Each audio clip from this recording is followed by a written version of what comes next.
Bismillahirrahmanirrahim. Assalamualaikum warahmatullahi wabarakatuh. Innal hamdalillah, salatan wa salaman ala Rasulillah Muhammad ibn Abdullah wa ala alihi wa ashabihi wa mawalah. Ashhadu an la ilaha illallah wahdahu la syarikalah wa ashhadu anna sayyidana wa nabiyana Muhammadan abduhu wa rasuluh alladzi la nabiyya ba'dah. Ayyuhal hadirun rahimakumullah, ittaqullaha haqqa tuqatih wa la tamutunna illa wa antum muslimun, amma ba'd. Qala Allah Ta'ala fi kitabihil karim, a'udzu billahi minasy syaithanir rajim. Bismillahirrahmanirrahim. Fatazawwadu fa inna khairaz zadi taqwa, al-ayah. Hadirin wal hadirat rahimakumullah. Mohon izin pimpinan dan para unsur pimpinan Rumah Sakit Dustira yang dimuliakan Allah Subhanahu wa taala, Bapak Ketua DKM beserta para pengurus DKM Masjid Nurul Iman Rumah Sakit Dustira yang sama-sama mengharapkan ridho Allah Subhanahu wa taala. Bapak-bapak jamaah salat zuhur Masjid Nurul Iman yang saya hormati, bapak-bapak yang kebetulan hadir di masjid ini, yang sedang menunggu keluarga kerabat yang sedang dirawat di Rumah Sakit Dustira yang sama-sama saya hormati. Kami doakan mudah-mudahan keluarga kita yang berbaring di rumah sakit, yang lagi sakit, mudah-mudahan diberikan kesembuhan oleh Allah Subhanahu wa taala. Bapak-bapak yang kebetulan sedang safar melakukan perjalanan mampir di masjid ini, mudah-mudahan segala urusannya dimudahkan oleh Allah Subhanahu wa taala. Hadirin wal hadirat rahimakumullah.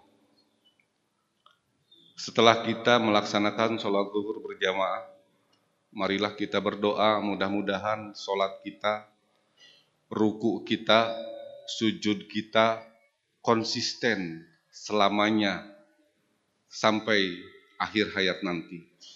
Mudah-mudahan kita semua konsisten istiqomah dalam sholat.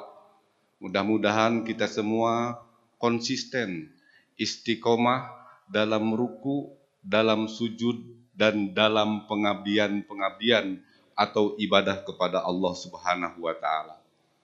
Mudah-mudahan sholat kita membawakan keberkahan bagi aktivitas kita yang lainnya. Mudah-mudahan sholat kita berkah untuk kedinasan kita. Mudah-mudahan sholat kita berkah untuk aktivitas dagang kita. Mudah-mudahan sholat kita berkah untuk hidup dan kehidupan baik pribadi, keluarga, dan yang lain sebagainya.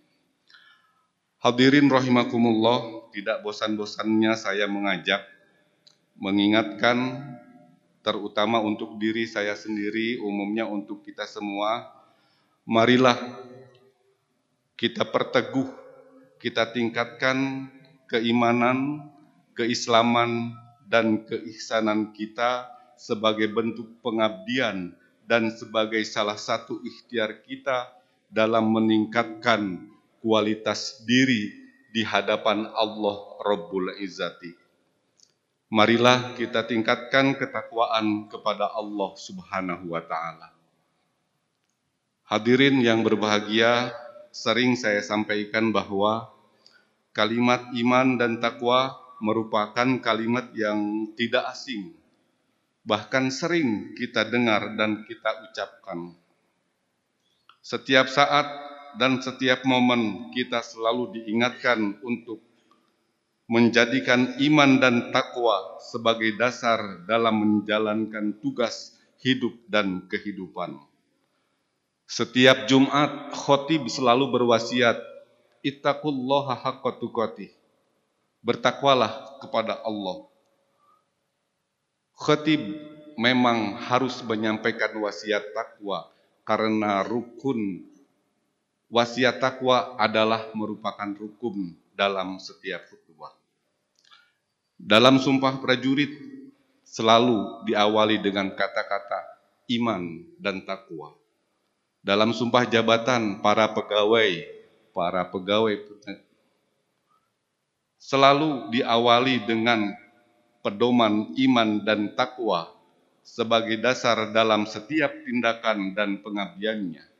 Berpegang teguh pada ajaran agama dan nilai-nilai moral dan spiritual dalam menjalankan tugas dan kewajibannya. Oleh sebab itu, marilah kita perbanyak bekal, kita perbanyak amunisi, karena sebaik-baik bekal adalah takwa. Fatazawwadu fa inna khairaz zadi taqwa. Berbekallah, sesungguhnya sebaik-baik bekal adalah takwa. Hadirin rahimakumullah, manusia hidup di alam dunia ini semuanya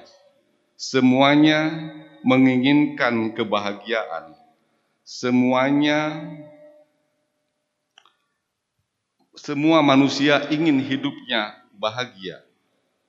Bagi kita umat Islam, kebahagiaan yang kita impikan, kebahagiaan yang kita cita-citakan, kebahagiaan yang kita dambakan, kebahagiaan yang kita usahakan sekuat tenaga, siang dan malam, tujuannya adalah untuk kebahagiaan di dua tempat, yaitu kebahagiaan hidup di dunia kini dan kebahagiaan hidup di akhirat kelak. Oleh sebab itu kita sering berdoa kepada Allah, Rabbana atina fid dunya hasanah wa fil akhirati hasanah wa qina azabannar. Ya Tuhan kami, karuniakanlah keselamatan, keberkahan, kebahagiaan kami di dunia, dan karuniakanlah kepada kami keberkahan, keselamatan, kebahagiaan di akhirat kelak, dan lindungilah kami dari azab api neraka. Hadirin rahimakumullah, untuk meraih kebahagiaan itu salah satu kunci utamanya, salah satu modal dasarnya adalah tanamkan rasa takut di dalam diri kita masing-masing. Mengapa demikian? Karena orang yang takut kepada Allah hidupnya akan hati-hati. Orang yang hati-hati dalam hidupnya pasti waspada terhadap semua ucapan dan perbuatan yang akan dilakukannya.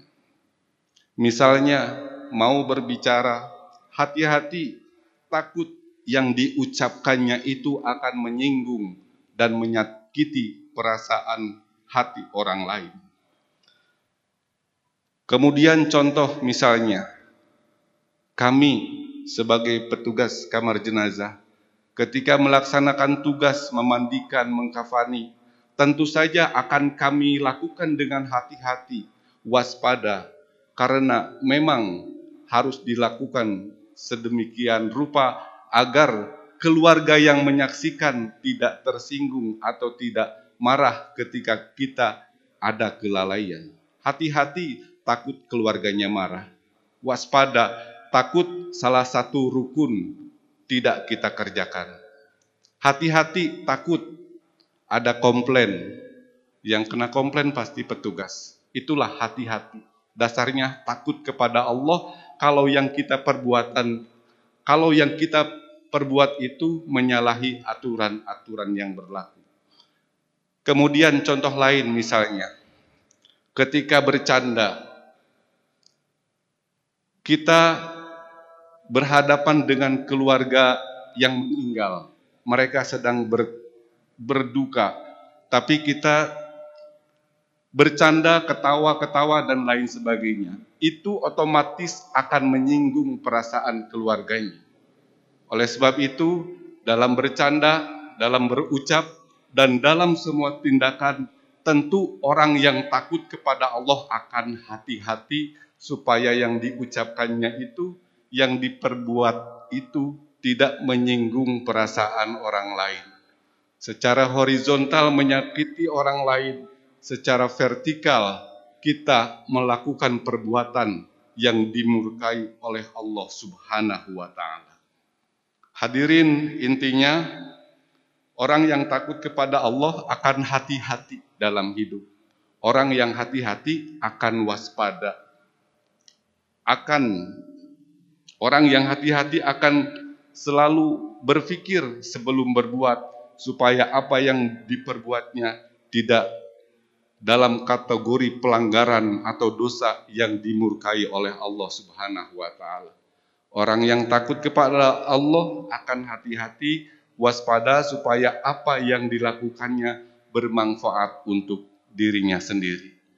Hadirin rahimakumullah, barangkali demikian saja yang dapat saya sampaikan. Ada benarnya itu sangat pasti hidayah dari Allah Subhanahu wa Ta'ala. Kalau banyak kekurangannya itu murni karena keterbatasan ilmu yang saya miliki. Oleh sebab itu, mohon maaf atas segala kekurangan. Demikian yang dapat saya sampaikan. Billahi fi sabilil haq. Wassalamualaikum warahmatullahi wabarakatuh.